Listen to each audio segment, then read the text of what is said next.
ശ്രീകൃഷ്ണപുരം നീലമംഗലത്ത് തന്നെയാണ് നിൽക്കുന്നത്. കുഞ്ഞിരാമേട്ടൻ്റെ വിശേഷങ്ങളാണ് നമ്മൾ കഴിഞ്ഞ ആഴ്ച കണ്ടത്. ഒരുപാട് കർഷക കാഴ്ചകൾ കണ്ടു. കുഞ്ഞിരാമേട്ടൻ്റെ സഖിയുടെ അല്ലേ കോഴി വളർത്തലൊക്കെ കണ്ടു നമ്മളല്ലേ കഴിഞ്ഞ. അപ്പം ഇനിയും അങ്ങോട്ട് ഒരുപാട് കൃഷികളാണ്, നല്ല വ്യത്യസ്തമായിട്ടുള്ള കൃഷികൾ. അപ്പോൾ ആ കാഴ്ചയിലേക്ക് പോവാം.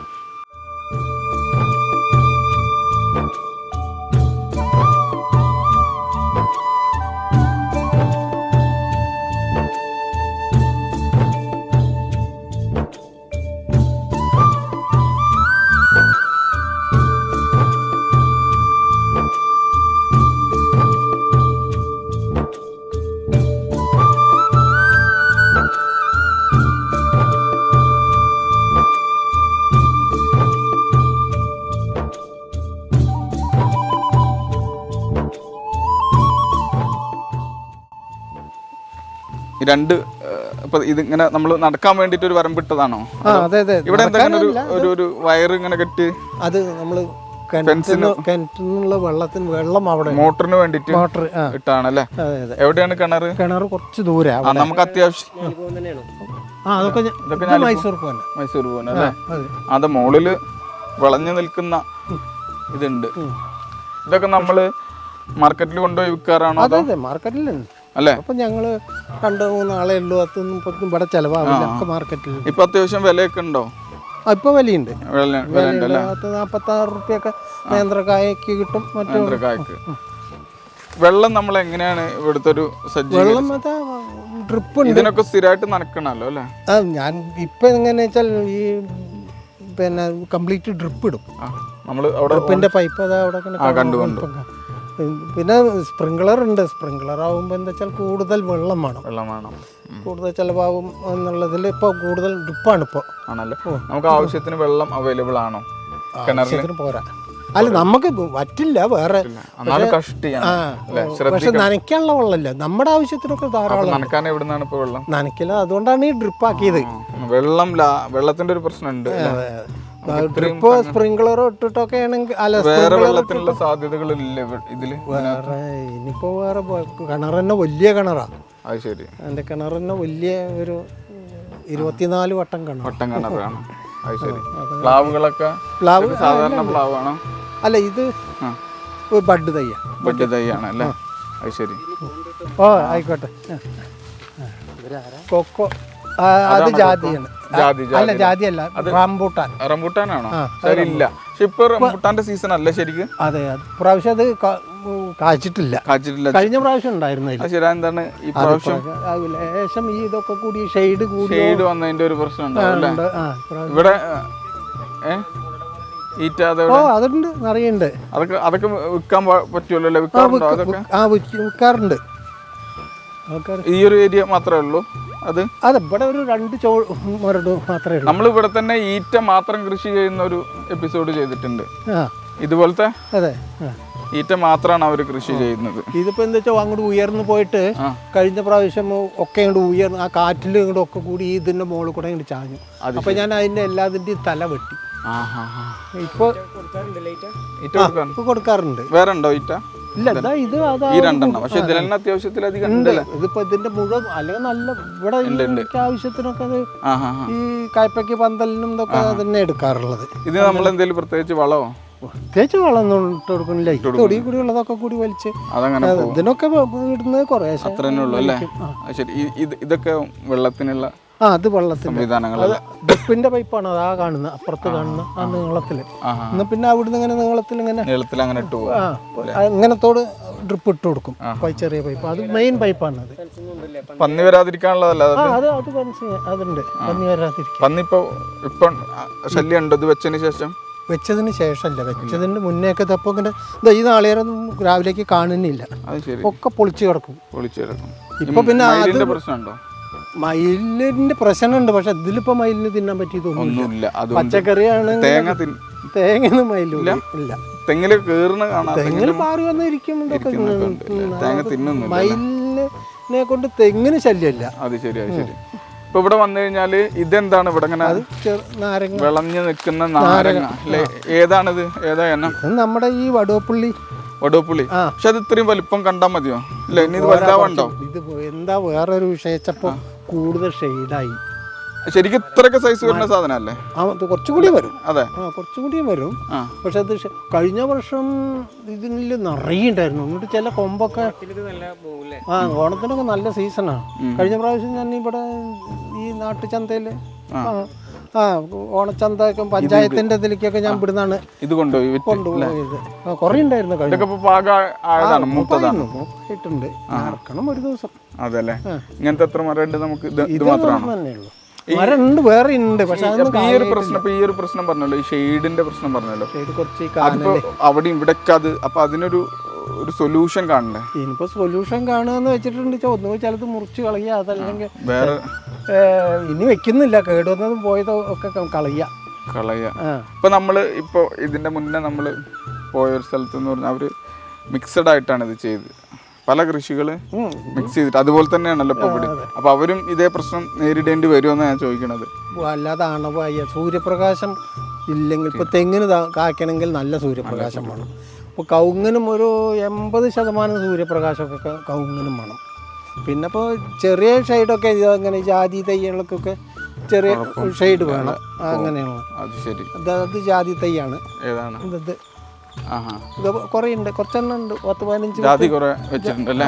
അത് ജാതിയാണ്. 10-15 ജാതി ഇതിലൊക്കെ നിറയെ കായ്ച്ചു ഇപ്രാവശ്യം. കായ്ച്ചത് അതിലൊക്കെ ഉണ്ടല്ലോ. കായത് അതാ ചില കായ ഉണ്ട്. അത് കഴിഞ്ഞു 2-3 ഉണ്ട്. ഇതിൽ നിറയെ ഉണ്ടായിരുന്നു. ഇത് നമ്മൾ ഇങ്ങനെ കൊണ്ടുപോയി വിൽക്കാറാണോ അതോ അത് പിന്നെ ഉണക്കിയെടുക്കും? ഇത് മൂപ്പായ പരുവായിട്ടുണ്ട്. ചിലത് പൊട്ടും. അപ്പൊ അതിന്റെ ഉള്ളിലത്തെ ജാതിപത്രി അത് വേർതിരിച്ച്, അതിന് ജാതിക്ക വേർതിരിച്ച്, അതിന്റെ തൊണ്ടൊന്നും നമ്മൾ എടുക്കില്ല. അതൊക്കെ അതിന്റെ തൊണ്ട അളിഞ്ഞതാണ്. അതൊന്നും നമ്മൾ ഉപയോഗിക്കാറില്ല. ചിലരൊക്കെ പറയും ഉപ്പിലിടാ എന്നൊക്കെ പറയും. അത് ശരി. ഇതിന് മാർക്കറ്റിൽ അത്യാവശ്യം നല്ല വിലയുണ്ട്. നല്ല വിലയുണ്ട്. ഇതിപ്പോ ഈ അപ്പോഴും ഇപ്പോഴും ഒക്കെ ഉണ്ടാവും. ഇതൊക്കെ കായ ഇതിലത്തെ കായ കഴിഞ്ഞതാണ്. അതെ. നമുക്ക് ഏകദേശം എത്ര വിൽക്കാനായിട്ട് കിട്ടാറുണ്ട് ഈ ഒരു ജാതിക്ക മാത്രം നോക്കുകയാണെങ്കിൽ? ജാതി ഇപ്പൊ എല്ലാ ജാതിയും ഒരുപോലെ കായായിട്ടില്ല. ഒരു 3-4 ചെടിയാണ് കായായിട്ട്. നമുക്ക് ഏകദേശം എത്ര രൂപ വരുമാനം ഇതിന് ജാതിക്കയിൽ നിന്ന് കിട്ടാൻ? ഇപ്പൊ ഒരു 3-4,000 ഉറുപ്പ്യ എത്രയൊക്കെ കിട്ടും അല്ലേ? അത് ശരിയാ. ശരി, അത്രയൊക്കെ കിട്ടും. ഓക്കെ. നമ്മുടെ കിണർ എന്ന് പറയുന്നത് അതാണ് അത്യാവശ്യം ഒരു കുളത്തിന്റെ അതുണ്ട് അല്ലേ? കുളത്തിന്റെ സൈസ് ഉണ്ട്. ഈ വാഴകളൊക്കെ കുറെ ഈ കാറ്റിലൊക്കെ വീണ് കിടക്കുന്നുണ്ട് അല്ലേ? പുറകിലുള്ളത് നമ്മുടെ ആണോ? അതല്ല, അത് റബ്ബർ തൊടി. ഇതുവരെയാണ് നമ്മുടെ ഒരു. പിന്നെ അതാണ് നമ്മുടെ, അതിലാണ് കൊക്കോ. അപ്പൊ നമുക്ക് അങ്ങോട്ട് പോവാം. കൊക്കോ ഇതുപോലെ അങ്ങനെ വിൽക്കാറാണോ അതോ? കൊക്കോ ആയിട്ടില്ല, കായായിട്ടില്ല. ഇതുവരെ നമ്മൾ വിളവെടുപ്പൊന്നും നടത്തിയിട്ടില്ല. ഇപ്പൊ കഴിഞ്ഞ വർഷം വെച്ചതാണ്. അത് ശരി. അതെന്താണ് പദ്ധതി? അങ്ങനെ വിൽക്കാനാണോ അതോ? അല്ല, കായായി കഴിഞ്ഞാൽ അങ്ങനെ വിൽക്കാറുണ്ടോ? സാധാരണ നോർമലി പച്ചക്ക് വിൽക്കാറുണ്ടോ അതോ? കൊക്കോ പച്ചക്ക് ഉണക്കിയിട്ട് വിൽക്കുമല്ലോ. ഉണക്കിയിട്ട്, അതാണ് ചോദിച്ചത്. ഉണക്കിയിട്ട് ആണോ വിൽക്കാറ്? വിൽപ്പന നടക്കും. അത് ശരി. ഈ കിണറൊന്നും നമുക്ക് കണ്ടാലോ? ഈ കിണറാണ് അപ്പൊ നമ്മുടെ വെള്ളത്തിന്റെ ഒരു സ്രോതസ് എന്ന് പറയുന്നത് അല്ലേ? അതെ. ഇല്ല. അത്യാവശ്യം ഇപ്പൊ വെള്ളം ഉണ്ട് അല്ലേ? ഈ മഴ ആയതുകൊണ്ട്. ഈ വേനലിലും പറ്റൊന്നുമില്ല അല്ലേ? പറ്റില്ല. പക്ഷെ നമുക്കൊരു സംശയം വരും, അത്രേ ഉള്ളൂ. വേനലിന് പറ്റില്ല. കാരണം ഇത് എന്താ വെച്ചാൽ ഇത്രയും വിസ്താരം ഉണ്ടായതുകൊണ്ട് അത്യാവശ്യം ഉണ്ടാവില്ല. ചെറിയ മീനുകളുണ്ടോ? ഇല്ല. മീനൊരു 3-4 മീനൊക്കെ ഉണ്ട് സാധാരണ. പിന്നെ എന്താ വെച്ചാൽ കൂടുതൽ മീൻ ഇട്ടിട്ടുണ്ട്. അതിന് തീറ്റ കൊടുക്കണം. തീറ്റ കൊടുക്കുമ്പോ നമ്മള് വെള്ളം നാശാവും. ഇത് കുടിക്കാൻ ഉപയോഗിക്കണ വെള്ളം. ശരി. അങ്ങനെ ഒരു പ്രശ്നമുണ്ട് അല്ലേ? എന്നാലും അത്യാവശ്യത്തിനുള്ള ഈ തെങ്ങുകള് എന്തെങ്കിലും ഞാൻ അങ്ങനെ നോക്കുമ്പോ ചില തെങ്ങുകളൊക്കെ ഇതിന്റെ ഒക്കെ ഒരു ഇത് നോക്കിയ ഒരു വേണ്ട രീതിയിൽ കായ്ക്കാത്ത പോലെ തോന്നല്. വേനൽ ബാധിക്കുകയാണ്. വേനലിന്റെ ഒരു പ്രശ്നമാണ്. തെങ്ങിനൊന്നും വേണ്ടത്ര വെള്ളം പോരാ. നമ്മള് മരുന്ന് എന്തെങ്കിലും ഈ തെങ്ങില്ല. തെങ്ങിന് ഞാൻ വെറും ഈ ചാണകപ്പൊടി, ആട്ടും കാഷ്ടം അങ്ങനെ തന്നെ ഉള്ളൂ. നമുക്ക് ഈ പഞ്ചായത്തിൽ നിന്ന് അതുപോലെ സർക്കാരിന്റെ ഭാഗത്ത് നിന്ന് ഇപ്പൊ ഇതൊക്കെ ഒരു വലിയ, ഇപ്പൊ നമ്മളൊക്കെ കൃഷി കൊണ്ട് ജീവിക്കുന്ന ഒരാളാണ് പറഞ്ഞത്. അപ്പൊ തീർച്ചയായിട്ടും ഈ സർക്കാരിന്റെ ഭാഗത്ത് നിന്നൊക്കെ എന്തെങ്കിലും നമുക്ക് സഹായം എന്നുള്ള രീതിയിൽ, അല്ലെങ്കിൽ സഹായം എന്ന് വെച്ചിട്ടുണ്ടെങ്കിൽ എന്തെങ്കിലുമൊക്കെ ഈ തെങ്ങ് വെച്ചവർക്ക് ഈ കുറച്ച് വളമോ എന്തെങ്കിലുമൊക്കെ കിട്ടുന്നല്ലാതെ വേണ്ട രീതിയിലുള്ള ഒരു സപ്പോർട്ടൊന്നും ഇല്ല. ഇല്ലല്ലേ? കർഷകരെ ഒന്നും പച്ചക്കറിയാണ് വെച്ചാൽ അത് എന്തെങ്കിലും അവർ ഒരേക്കർ ചെയ്യുന്നവനാണ് വെച്ചാൽ സബ്സിഡി ആയിട്ട് എന്തെങ്കിലുമൊക്കെ അത്രയൊക്കെ തന്നെ ഉള്ളൂ. അല്ലാണ്ട് ഇതുകൊണ്ട് ജീവിക്കാതെ മുന്നോട്ട് പോകണം എന്നുള്ള രീതിയിലൊന്നും ഒന്നും തരുന്നില്ല. ഈ നെൽകൃഷിയാണ് ചിലപ്പോ പിന്നെ ഉഴവ് കൂലി കാര്യങ്ങൾ ഇതൊക്കെ ഉണ്ടല്ലോ. ഇതിപ്പോ അത്ര നെൽകൃഷിക്ക് എനിക്ക് തോന്നുന്നു കുറച്ചധികം സബ്സിഡി ആനുകൂല്യങ്ങൾ കൂടുതൽ കിട്ടുന്നുണ്ട് അല്ലേ? ഈ റബ്ബർ നമ്മുടെ ആണോ? അല്ല, അതെ, നമ്മൾ തന്നെയാണ്. ഏകദേശം എത്ര സ്ഥലത്തായിട്ടാണ് റബ്ബർ ഉള്ളത്? റബ്ബർ ഇതുണ്ട്, പിന്നെ അതിന്റെ കുറച്ച് അപ്പുറത്തും ഉണ്ട് കുറച്ച്. ഇതൊരു 75 സെന്റ് ഉള്ളൂ. 75 സെന്റ്. ഇതിന്റെ ഉള്ളിൽ മുഴുവൻ കൊക്കമാണ്. ഇതില് വെട്ടൊക്കെ നമ്മൾ തന്നെയാണോ? ഞാൻ തന്നെ ചെയ്യാം. രാവിലെ അതിനിറങ്ങും അല്ലേ? കവറിട്ട് വെട്ടിയിട്ടില്ല, വെട്ടലില്ല എന്ന് മാത്രം. നമുക്ക് എത്ര ഷീറ്റ് വരെ ഇതിനൊക്കെ കിട്ടാറുണ്ട്? ഇതിലിപ്പോ ഒരു 250 മരം, ഒരു 30 ഷീറ്റ് വരെ കിട്ടിയത് സീസണിൽ. ഇപ്പൊ വെട്ടുന്ന സമയമാണോ? അല്ല, വെട്ടുന്ന സമയമാണ്. പക്ഷെ ഇപ്പൊ വെട്ടണമെങ്കിൽ കവർ ഇടണം, ഷെയ്ഡ് ചെയ്യണം, റെയിൻ ഗാർഡ് ചെയ്യണം. അത് ചെയ്തിട്ടില്ല. അതെന്താന്ന് വെച്ചിട്ടുണ്ടെന്ന് വെച്ചാൽ ഈ റെയിൻ ഗാർഡ് ചെയ്തിട്ടുണ്ട് വെച്ചാൽ ഈ മരത്തിന് കൂടുതൽ കേട് വരും, പട്ടമരപ്പ്. അപ്പൊ അത് കാരണം ഞാൻ 10-15 കൊല്ലമായിട്ടുള്ളതാ കുറച്ച് അപ്പുറത്തുണ്ട്. അതും ഞാൻ ഷെയ്ഡ് ചെയ്യാറില്ല. വേനൽക്കാലം പരമാവധി വെട്ടും. അതന്നെ, അത് മതി. ഇനി കൊക്കോ മരം ഇടക്കാണ്. ചെറിയ തയ്യാ, കഴിഞ്ഞ പ്രാവശ്യം വെച്ച തയ്യാ. എത്ര എണ്ണം വെച്ചിട്ടുണ്ട് നമ്മൾ? ഇതില് ഒരു 180 എണ്ണം ഉണ്ട്. 180ഓളം അല്ലേ കൊക്കോ? ഈ ഒരു കൊക്കോ വെക്കാനുള്ള ഒരു കാര്യം എന്താണ്? ആ ഒരു ഐഡിയ എവിടെ നിന്നാണ് കിട്ടുന്നത്? കൃഷിഭവനിൽ നിന്ന് തന്നതാണ്. കൊക്കോ ഇങ്ങനെ ഉണ്ട് എന്നും പറഞ്ഞ്. അപ്പൊ ഇങ്ങനെ റബ്ബർ തൊടി ഉണ്ട് വെച്ചാൽ വെക്കാൻ സൗകര്യം, റബ്ബറിന്റെ ഇടയിൽ കൂടി വെക്കാൻ പറ്റുന്ന ഇടവിളയായിട്ട് വെക്കാം. ഇതിന് നമ്മൾ എന്തെങ്കിലും മരുന്നല്ല, അത് ഈ ആട്ടും കോഴി വളം ഇട്ടതാ. കോഴിവെള്ളം ഇട്ട് കൊടുത്താൽ മതി.